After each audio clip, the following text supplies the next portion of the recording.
નમસ્કાર મિત્રો, અમદાવાદની રાણીપ વિસ્તારમાં આવેલા ઉમિયા તળાવ પાસે મિત્રોનો જન્મદિવસ ઉજવી રહેલા 17 વર્ષ સગીર પર 3 શખ્સોએ સામાન્ય બોલાચાલી બાદ ચપ્પુ અને લાકડી વડે જીવલેણ હુમલો કર્યો હોવાની ચકચારી ઘટના સામે આવી છે.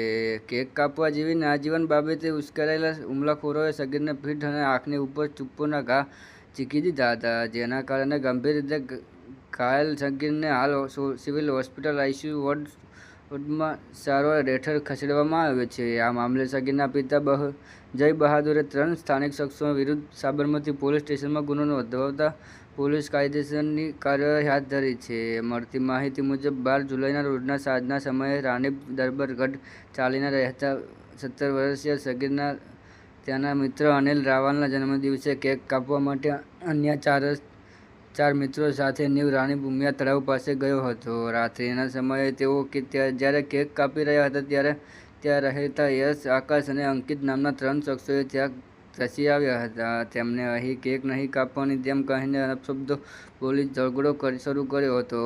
સગીર ઝઘડો કરવાની ના પાડતા ત્રણેય આરોપીઓ એકદમ ઉશ્કેરાઈ ગયા હતા અને તેને ગડદાપાટું મારવા લાગ્યા હતા. હુમલાથી બચવા માટે કિશોર અને તેના મિત્રો ત્યાંથી ભાગ્યા હતા, પરંતુ આરોપીઓએ તેની પાછળ પીછો ચાલુ રાખ્યો હતો. જી હા મિત્રો, તમને એ પણ જણાવી દઈએ કે આ હતા આજના તાજા સમાચાર, અને અમારી ચેનલ પર નવા હો તો લાઇક, શેર અને સબસ્ક્રાઈબ કરી દેજો. ધન્યવાદ.